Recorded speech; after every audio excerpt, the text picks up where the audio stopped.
히브리서 10장 19절에서 25절까지의 말씀을 봉독해 드립니다. 히브리서 10장 19절에서 25절입니다. 그러므로 형제들아, 우리가 예수의 피를 힘입어 성소에 들어갈 담력을 얻었나니 그 길은 우리를 위하여 휘장 가운데로 열어놓으신 새롭고 산 길이요, 휘장은 곧 저희의 육체니라. 또 하나님의 집 다스리는 큰 제사장이 계심에 우리가 마음의 뿌림을 받아 양심의 악을 깨닫고 몸을 맑은 물로 씻었으니 참마음과 온전한 믿음으로 하나님께 나아가자. 또 약속하시는 이는 미쁘시니 우리가 믿는 도리의 소망을 움직이지 말고 굳게 잡아 서로 돌아보아 사랑과 선행을 격려하며 모이기를 패하는 어떤 사람들의 습관과 같이 하지 말고 오직 권하여 그날이 가까움을 볼수록 더욱 그리하자. 오늘 본문의 초점은 히브리서 전체의 하나의 결론으로 볼 수도 있는 이 말씀입니다. 22절에 있는 바와 같이 우리가 마음의 뿌림을 받아 양심의 악을 깨닫고 몸을 맑은 물로 씻었으니 참 마음과 온전한 믿음으로 하나님께 나아가자. 이것이 히브리서의 전체의 결론으로서도 부족함이 없고, 또 오늘 우리가 생각하려는 본문에서도 물론 중요한 요절이 됩니다. 하나님께 나아가자, 이것입니다. 그런데 이 일에 중요한 하나의 조건이 있습니다. 19절에 있는 바와 같이 그러므로 형제들아, 우리가 예수의 피를 힘입어 성소에 들어갈 담력을 얻었으니 이제 하나님께 들어가자, 이런 셈입니다. 이 하나님께 나아가는 일은 예수 그리스도로 말미암지 않고는 불가능합니다.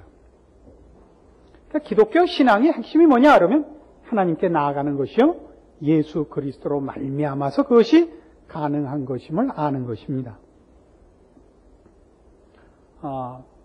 하나님에 대한 신앙은 우리 기독교에 있어서는 예수 그리스도를 통과하지 않은 하나님께 대한 신앙은 인정하지 않습니다.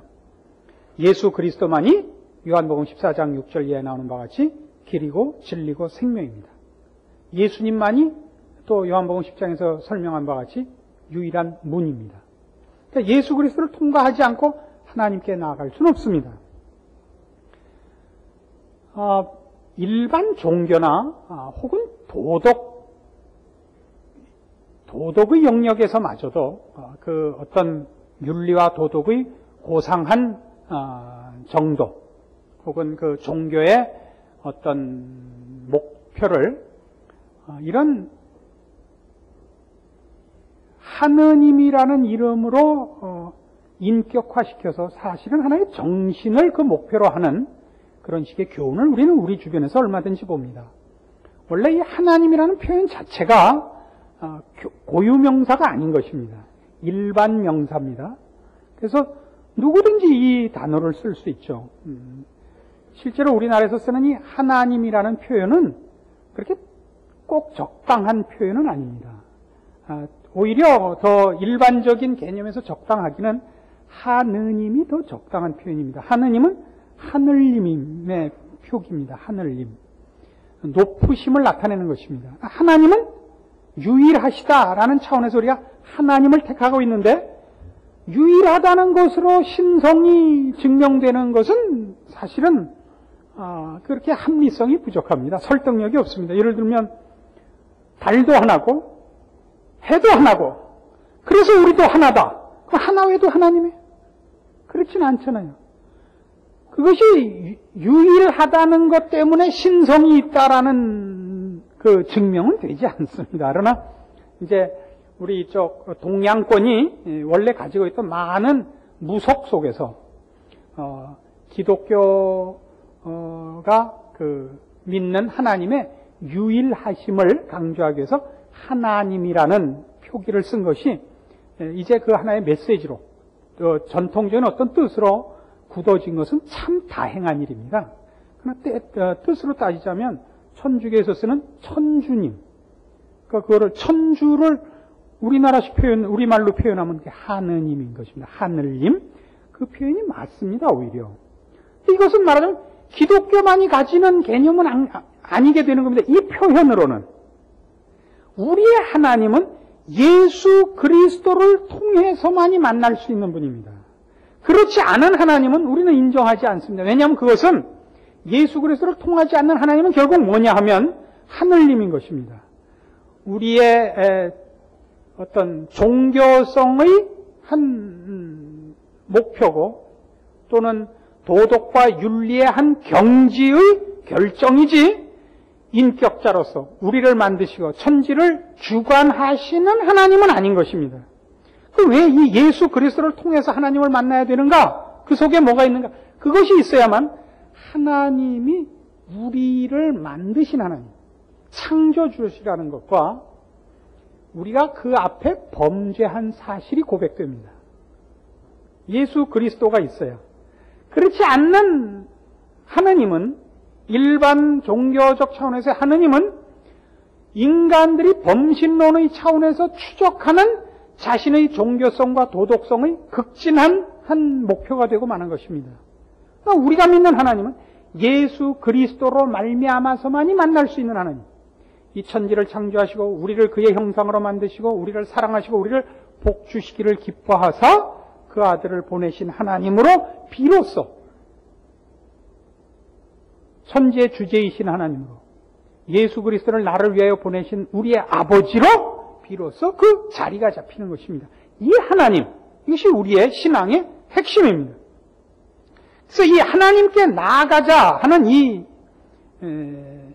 말하자면 권면 및 하나의 우리의 신앙의 결정은 그 뒤에 있는 것들, 22절 하반절에 있는 것들, 22절 하반절에서 시작되는 참마음과 온전한 믿음으로 하나님께 나가자.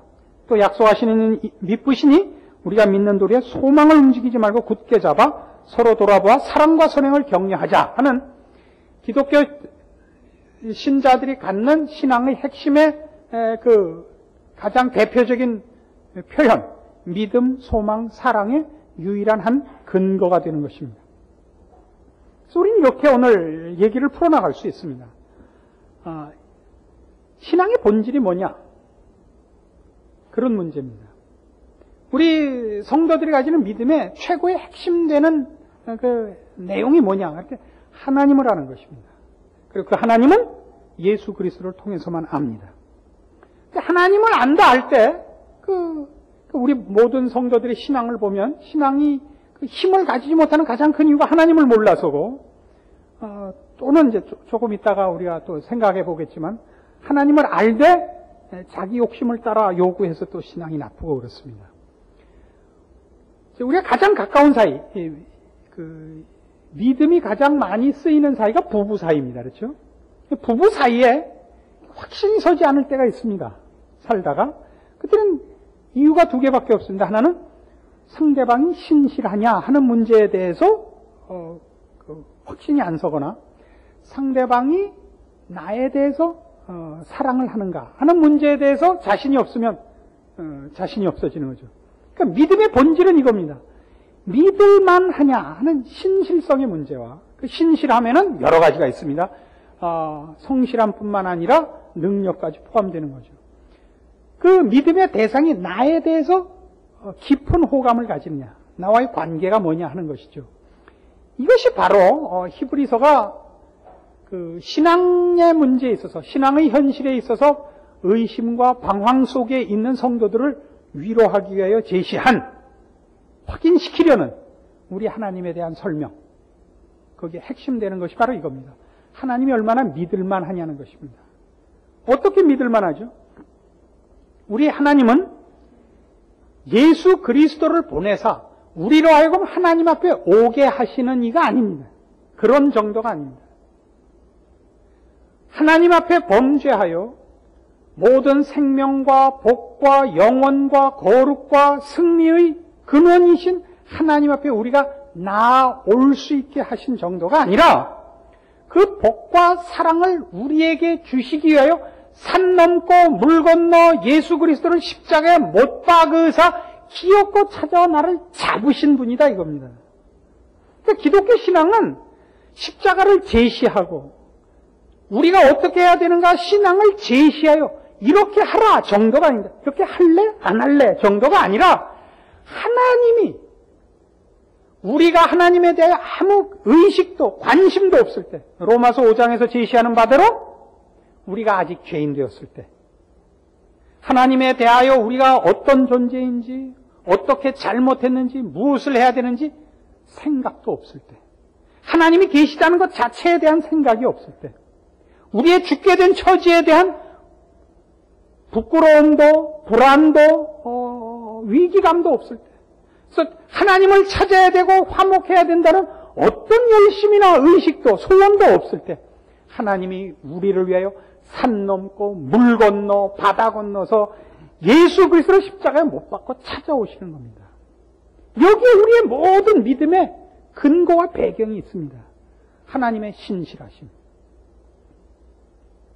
하나님을 외면하고 도망가고 이사야서에 기록된 대로 머리끝부터 발끝까지 매맞은 상처뿐인데 또 도망가고 또 맞을 짓을 하는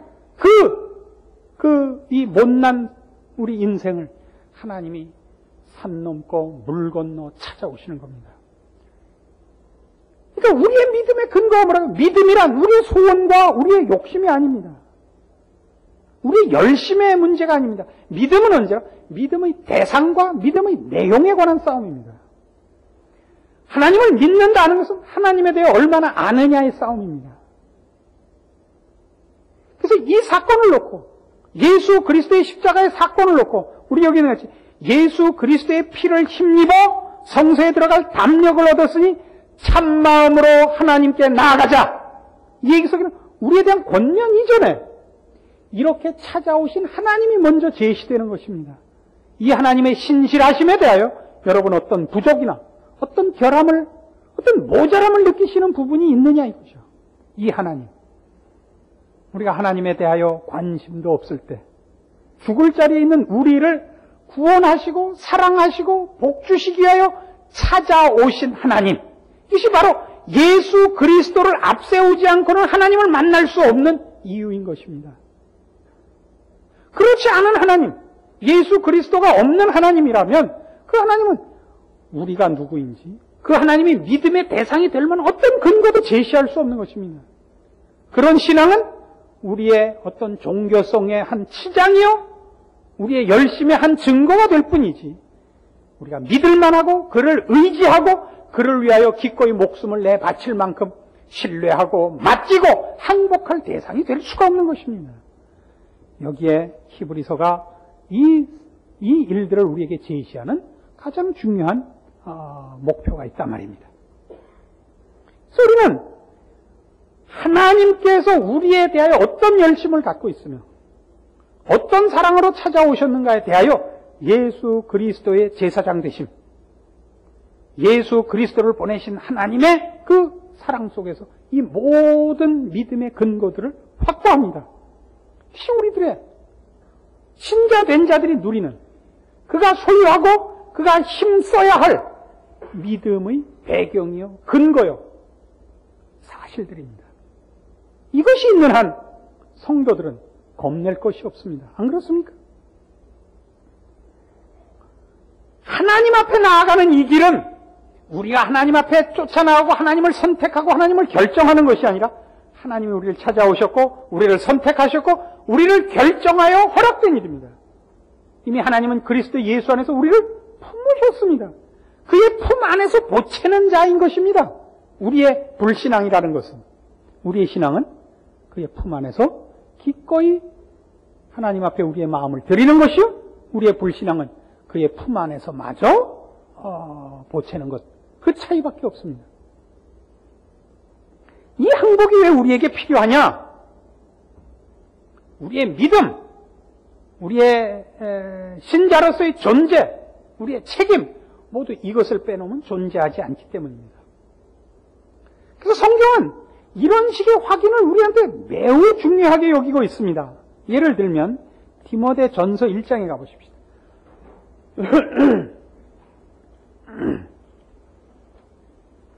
디모데 전서 1장 12절을 보십시오.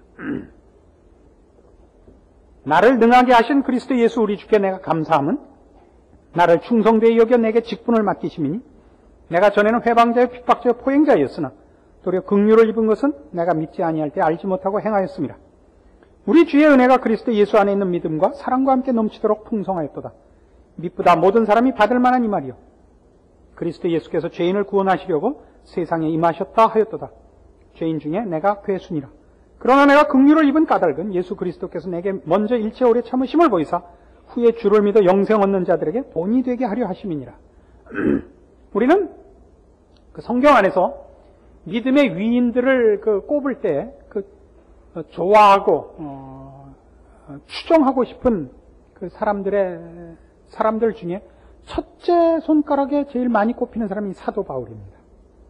사도 바울의 충성과 그 업적과 그 진심에 대해 우리 모두가 가장 크게 감동하고 있기 때문일 것입니다. 그러나 사도 바울 자신은 스스로가 능력적 차원에서, 업적의 차원에서 하나님 앞에 쓰임을 받았다 그러지 않고 자기의 쓰임은 하나님의 은혜가 얼마나 굉장하냐의 차원에서 쓰였다는 것입니다. 여러분 잘 아시는 대로 바울은 원래 이름이 사울이었고 예수 믿는 자들을 열심히 핍박하던 자입니다. 하나님의 크신 은혜로 그가 돌이킴을 받고 하나님의 사도로 쓰여서 그의 말년이 사도로서 하나님 앞에 쓰임받은 것을 우리가 압니다. 그래서 바울은 뭐라고 얘기하냐면 내가 얼마나 똑똑했고 내가 얼마나 능력이 있어서 하나님 앞에 쓰임받았는가 이렇게 얘기하지 않고 내가 쓰임받은 걸 보고 하나님이 얼마나 은혜로우신 분인가를 보라 이렇게 얘기를 합니다. 우리 전번에도 제가 설교하다 악을 쓰면서 그런 얘기를 했지만 제일 하나님은 못난 사람을 쓴다 그랬죠. 이 기독교 신앙의 차원에서는 목사가 제일 못난 사람이라 그런 얘기를 했습니다. 바울이 그 얘기를 하죠. 내가 죄인 중에 괴순이라. 그러니까 바울 얘기는 자기는 사면만 받아도 감지덕지인데 하나님은 자기를 사면한 정도가 아니라 사도로까지 썼다는 거죠. 제일 큰 일을 맡겼다 이거죠. 이걸 보고 뭘 알아라? 나머지 사람들은 얼마나 더 잘하시겠는가? 죄인 중에 괴수. 그러니까 마이너스 무한대죠. 가장 못난 자에게도 그가 베푸신 은혜가 이만큼 넘쳤으면 나보다는 너희가 좀 낫지 않느냐? 그럼 너희에게 베푸는 은혜는 얼마나 더 넘치겠냐? 1억의 빚을 가진 자가 그 빚 탕감 받고도 1억이 남았으면 1,000만 원밖에 빚 없는 사람은 1억 9천만 원 남을 거 아니냐? 이런 식의 표현입니다. 돈으로 얘기를 알아들어요. 이게 아주 이게 참 나쁜 거예요. 영적인 표현을 쓰면 영 못 알아듣다가. 바울 얘기는 그겁니다. 그래서 초점이 어디로 가느냐 하면 나를 바라가 무엇을 바라냐면 나를 여기까지 쓰신 하나님. 즉 17절 만세왕 곧 썩지 아니하고 보이지 아니하고 홀로 하나이신 하나님께 존귀와 영광이 세세토록 있어지이다. 나를 능하게 하신 하나님, 내게 용서하신 하나님, 나를 들어 하나님의 나라를 확장하시는 하나님, 이 못난 자를 들어 쓰는 하나님의 은혜. 그러니까 우리를 부르신 하나님이 얼마나 믿을 만한 분이냐. 그는 정확한 분, 고결한 분, 이런 정도만이 아니라 그런 면도 물론이죠. 더 크게 우리를 항복시키는 그의 은혜가 너무나 충만한 분, 자비하시고 긍휼하사 나 같은 자를 들어 사도로 쓰시는 분. 그럼 더 이상 뭘 우리가 의심하며 마음에 뭐 안타까울 게 있겠는가? 그럼 뭐라 그래? 누구 추천할 때, 영어로 누구를 추천할 때 이 사람은 내가 마음껏 추천합니다 그러면 without reservation이라 그래요. 한국말로 뭐라 그래요? 이게 가끔 한국말이 생각이 안 나요. 다윗식 고백은 이거예요. 여호와는 나의 목자시니 내게 부족함이 없으리로다. 이거예요. 모든 믿음은 여기로 오는 것이죠. 이 하나님, 사도 바울이 고백한 이 하나님, 영광과 존귀가 세세토록 그에게 있어지다라는 항복의 하나님. 그 항복이 어디서 나왔다고요? 그의 신실하심, 그의 자비하심, 우리를 향하신 사랑의 극진하심, 우리를 복주시기 위하여 채권자이셔야 되는 그분이, 그죠? 산 넘고 물 건너 바다 건너서 옛날 서세원이 하던 무슨 셔셔러셔셔셔 하던데 왜 재밌는 얘기가 생각나면 그냥 못 가는 거예요. 도대체가 이유가 뭐예요? 못나서 그런 거예요. 이런 못난 사람을 목사로 쓰시는 하나님, 이거란 말이에요. 알아듣는 거예요? 못 알아듣는 게 지금.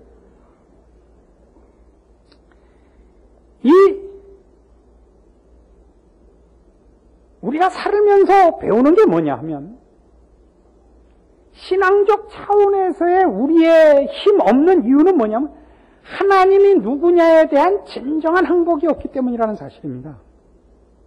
우리는 끊임없이 세상의 힘에 의존하고 하나님의 힘에 의존하지 않으려고 합니다. 잘 보세요. 우리 교회는 굉장히 특수한 교회입니다.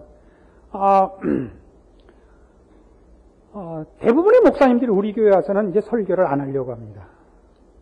왜냐하면 어지간한 설교를 해봤자 여러분들이 다 이렇게 멀뚱멀뚱하고 있기 때문입니다. 이렇게 노골적으로 이렇게 야 그렇게밖에 못해? 이런 표정을 짓고 있대요. 다시는 안 오겠대요. 그 모든 책임이 저한테 돌아오고 있습니다. 도대체 박 목사는 교인들을 어떻게 가르쳤는가? 저는 기도하면서 열심히 잘 가르쳤다. 근데 설교를 하면 그러는가? 우리는 잘 된다 서로. 그래서 이게 참 재밌는 게 여러분들하고 저는 정말 잘 만났어요. 그죠? 여러분들도 다른 목사를 만나서는 안 될 사람들, 저도 여러분 아니면 안 될 사람이에요. 여러분들은 전부 미꾸라지예요. 좀 크면 뱀장어고, 제 손엔 가시가 나 있잖아요. 어딜 미끄러지겠어요? 여러분 뺀질이를 잡는 최고의 손을 제가 갖고 있는 거 아닙니까? 서로 잘 만났는데, 여러분들은 대부분, 우리 교인들은 대부분 학력과 세상적 차원에서의 지위가 다 높습니다. 여러분 좋은 학교 나오신 분들이 대부분이고 일반적으로 똑똑하십니다. 그래서 어지간해서 여러분들이 행복을 잘 안 하는데 이렇게 생각해 보세요. 그래서 행복하냐 이렇게 지금은 물어보실 때가 됐습니다. 우리나라는 공부 잘하는 것이 모든 것을 우선했습니다. 국민학교 때, 중학교 때, 고등학교 때, 대학교 때, 선볼 때, 회사 들어갈 때 전부 공부 잘했느냐 못했느냐 왜 다른 건 따진 적이 없습니다. 여러분께서 여기까지 왔습니다. 여러분은 다른 사람보다 똑똑했고 영리했고 지혜로웠을 것입니다. 그러나 이 시점에서 여러분이 과연 행복하냐라고 물으면 여러분은 금방 그렇다고 대답할 수 없을 것입니다. 세상이 여러분에게 추구하게 한 것, 남보다 잘하고 남보다 앞서게 한 모든 것이 여러분에게 진정한 의미나 보람이나 결과를 주는 것들은 아닙니다. 그럼에도 불구하고 여러분은 여러분의 자녀에게 또 여러분의 길을 뒤따르라고 하고 있습니다. 제일 중요한 것은 하나님이 여러분에게 편을 드는가 하는 문제입니다. 여러분 자녀가 어느 학교를 가느냐 하는 것은 인류를 가느냐 이류를 가느냐의 싸움이 문제가 아니라 하나님이 여러분 자녀의 인생에 개입하느냐가 훨씬 중요한 문제입니다. 그러나 여러분은 자녀에게 그렇게 가르치지 않고 인류 대학을 가지 못하면 실패한 것 같이 얘기를 해버립니다. 이건 잘못입니다. 바로 이런 것들은 다 우리가 진정한 믿음을 갖고 있지 않은 반증입니다. 우리는 하나님이 우리에게 무엇을 주시려 하고 얼마나 열심히 그러고 계시는가를 사실은 모르고 있는 셈입니다. 여러분 이제 이 나이가 되어서 세상이 여러분에게 준 것들, 그리고 세상이 여러분에게 뺏어갈 수 있는 것들을 생각해 보십시오. 돈, 건강, 지위입니다. 세상이 여러분에게 줄 수도 있고 뺏어갈 수 있는 것들입니다. 그것을 여러분에게 행복을 줄 수 없었다는 것은 그것을 빼앗겨서 불행해지는 것도 아니라는 얘기가 됩니다. 돈과 명예와 건강은 세상적 자존심의 조건은 되어도 진정한 의미의 행복의 조건은 아닙니다. 안 그렇습니까? 진정한 행복의 조건은 뭐냐면 하나님이 내 편을 드는 것입니다. 여러분 자녀를 하나님께 부탁하면 여러분 자녀가 삼류대학을 다니면 그 대학이 나중에 명문대학이 됩니다. 아세요? 하나님이 편을 들면 모든 것이 합력하여 선을 이루고 여러분이 하나님 편을 들지 않으면 모든 것이 합력하여 파멸을 이룹니다. 여러분이 인생에서 경험하신 겁니다. 이 자리에 오도록까지 배운 겁니다. 우리는 쉽게 그 경험을 지혜로 돌리지 못합니다. 그래서 이제 우리 단단히 알고 있어야 되는 것입니다. 뭐를요? 이거 히브리서가 우리에게 가르치려는 것. 히브리서는 왜 썼다고요?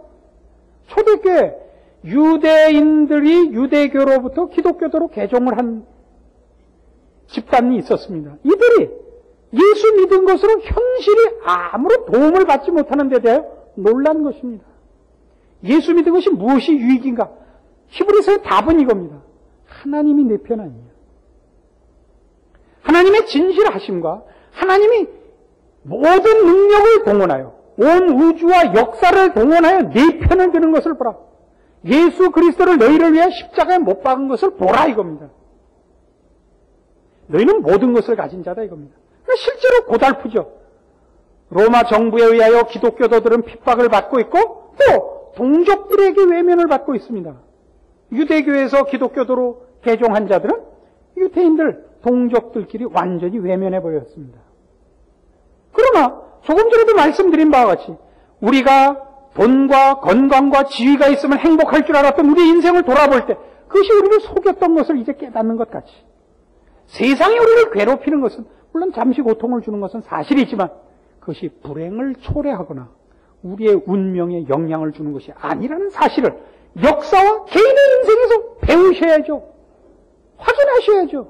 알고 있지 않습니까? 진정한 행복은 뭡니까? 우리가 가지고 있는 것이 영원한 것이라는 사실 아닙니까? 하나님을 아버지라 부르며 예수 그리스도를 소유하고 있으며 그리스도의 이름으로 무엇이든지 구할 수 있지 않습니까? 우리가 여기서 매면 하늘에서도 매이고 여기서 풀면 하늘에서도 풀리는 자 되지 않았습니까? 우리가 주는 것이야말로 세상이 줄 수 없는 것 아닙니까? 구원과 생명과 진리와 영원에 관한 것들 아닙니까? 우리가 가진 자 아닙니까? 그래서 오늘 본문에서 뭐라 그래요? 아까도 우리가 확인한 바와 같이 우리의 믿음, 우리의 소망, 우리의 사랑은 뭡니까? 성도들이 가지는 믿음, 소망, 사랑은 어디서부터 근거합니까? 우리를 지키시는, 복주시기를 기뻐하시는 우리 하나님을 소유한 데로부터 출발합니다. 하나님의 신실하심과 전능하심과 나를 사랑하시는 극진한 열심이 배경이 되어 우리의 존재는 힘이 있고 우리의 삶과 우리의 모든 계획은 힘을 갖고 결과를 갖는 것입니다. 우리의 소망은 하나님이 나를 이 자리에 인도하신 것 같이 그리고 모든 약속으로 우리에게 주신 것 같이 그 약속이 현실이 되는 날이 온다는 것입니다. 우리의 사랑은 수건을 짜는 것이 아닙니다. 걸레를 짜서 물을 내는 것이 아닙니다. 우리의 사랑은 넉넉히 가진 자의 넘침입니다. 부유하고 충만한 자의 넘침입니다. 우리의 사랑은 책임이 아닙니다. 우리의 사랑은 걷잡을 수 없는 폭발입니다. 나 혼자만 소유하고 묶어둘 수 없는 넘침 아닙니까? 다윗의 고백처럼 내 잔이 넘치나이다입니다. 우리의 인생은 예수 그리스도를 알고 하나님의 자녀가 된 그날부터 넘치는 겁니다. 주체할 수 없는 것들입니다. 그런데 왜 이걸 못 누리죠? 우리는 아직도 끊임없이 세상의 것을 가지고 싸우고 하나님과 우리의 신앙을 그쪽에다 쓰려고 하고 있기 때문입니다.